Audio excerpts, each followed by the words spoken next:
we are. Hello. Welcome to our time. It is 100. And it's out Does that mean you're 50 and I'm 50 and jointly together we make 100? Does that what it means? Sounds right. No, the program is 100. It is. It's not that often TV programs get to make 100 episodes.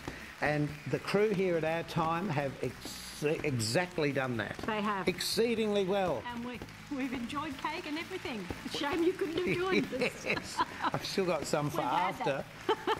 And you're going to actually see the whole crew who put Our Time together, almost everybody apart from the person taking the photos at the end. Okay. But Ken is on our show today, celebrating our 100th, and I have somebody very interesting to talk to about a subject that we're all interested to know about. Would you excuse me? Absolutely, Malcolm. While we all sing happy 100th episode to us. Okay. One happy 100th. That's it. Off you go.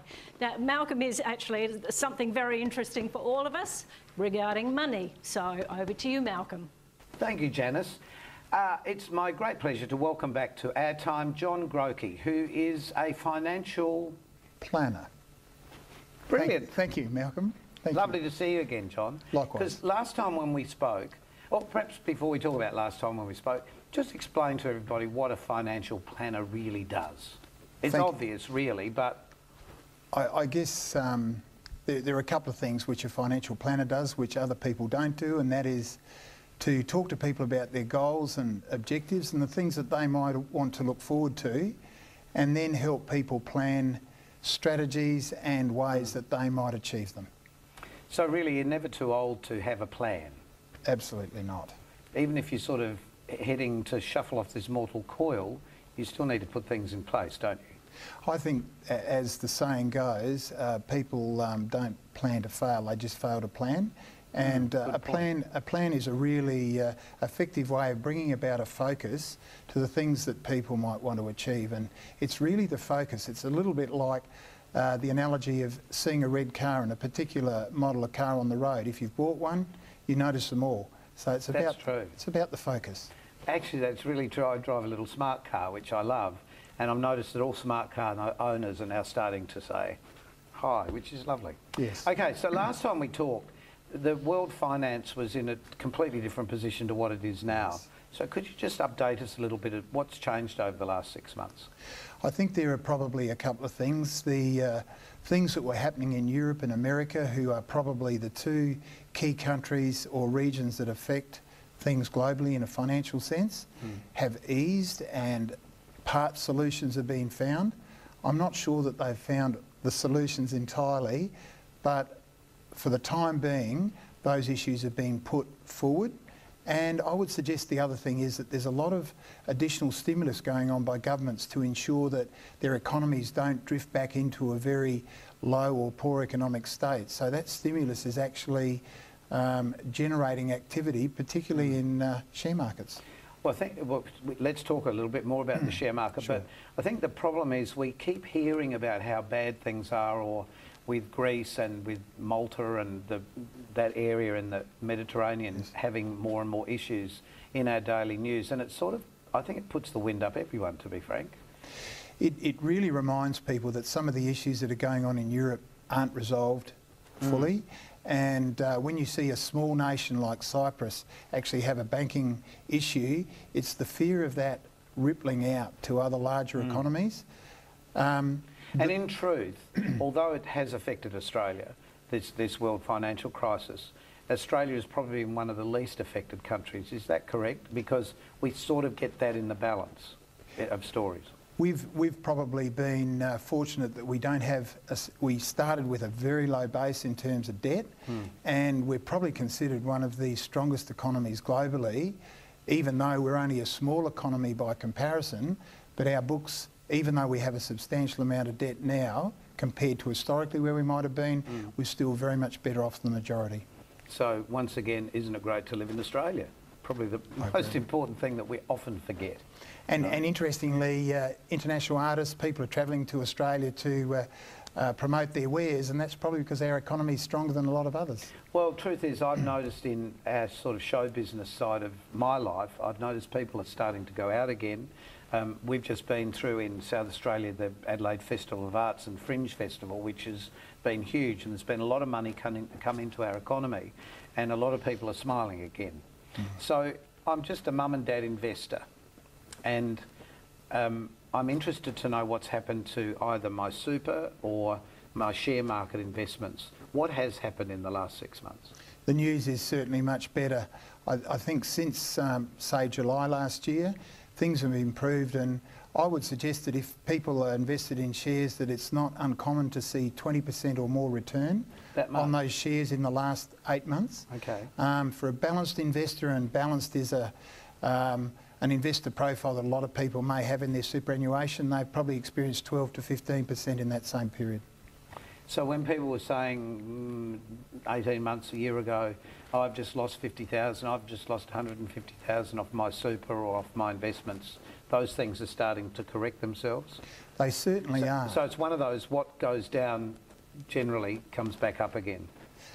I think it's just the testing that goes on when you have a period that's extended, which is very poor, and people are frightened. And I think some people have genuinely been very concerned about their financial welfare. But on the other side of it, yes, things do improve. Australia still has a long way to go to get back to where we were, but we're making progress. In a scale of 1 to 10, where are we? Do you think if we drop down to sort of a 3, say, where are we between 3 and 10 now? To give you perhaps to give you perhaps an idea, our share market at its peak was 6,800 points roughly, our broad market as an index. We've been back to say 5,200. So we really still have probably another 25% or so to get back to our former level. Okay, that's a better scale, and one that everyone should understand. But what does that really mean? Because I see that all the time, you know, the points are this or the market's that. What does that actually mean? What it means is it's a measure of just the broader market, and it's a measure of how many stocks are going up and how many are going down, in simple terms. And so out of 10? That's right, out of 10, so it's just another version of that, really. We're probably at a 7. Yep, in that sense. That's right. Yeah, that's right. So when you keep hearing that, like at the end of news services, you keep hearing those figures, and I often think, I don't really know much about the stock market, so I don't really know whether that's good, bad or indifferent, the figures that are being given. As an example, if someone is invested in Australian shares as an option with their superannuation fund, if they see it reported on the news of an evening and it's gone up, their fund should be going up. Good. So it's a very simple, direct way to measure how the performance of Australian shares are going. Well, then the performance of Australian super is probably the other thing that's coming under attack at the moment, or people are starting to want to know a bit more about. Yes. And there are changes also in the laws to financial management and planning. So they're two areas we should discuss. Yes. Let's quickly talk about the super funds. What's happening with that? The superannuation funds, there's legislation coming in from July this year which is going to make the fees and the cost structures more transparent and give people the opportunity to either take on advice or to not take advice. Well, they'll know what they're paying for with advice. Correct. Yes, correct. So that will, I guess, be listed as an additional figure, will it? Or will that be, as it currently is, wound into the... I would put it in this sense that it'll be unbundled, and the advice will actually be need to be identified separately. Right. And it will be very visible, and the advice will can be measured against certain things that the people or the person would see as things they require. Well, as somebody who is helping people plan and manage their funds, what advice would you give to the average person? I've got this much money in the bank. Should it stay there? Should I invest it into shares? Should I put it into super? I guess every case is different, but how do you advise? If somebody comes to you with that proposition, how would you advise? Malcolm, that's a really important question, because when things are going well, it's very easy for people to gravitate to the things that are going well.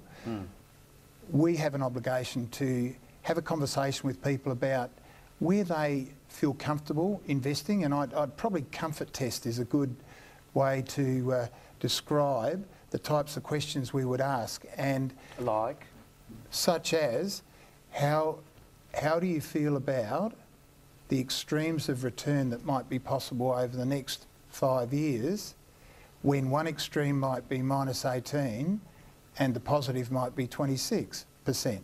Right.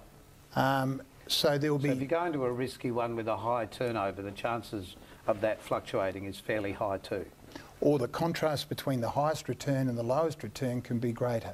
Right. So I guess there's nothing wrong with cash and money in the bank, but it's a matter of balance and how aggressive that person wants to be as an investor. That means you've really got to watch your money. Don't push it all onto an advisor and say, you do the right thing by me. You need to understand.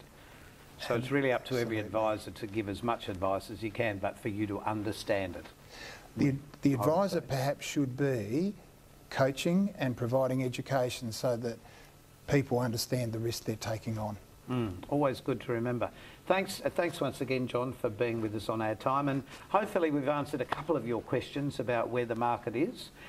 We shouldn't panic anymore. We should just get on with living, because I remember saying to you there's a quote in my head from the movie Hello, Dolly, which is, money is like manure. You have to spread it around to watch little things grow. That's right. Is that good advice? It is good advice because it talks about a diversified, balanced portfolio. Thank you, John. Good. Thank you, Malcolm.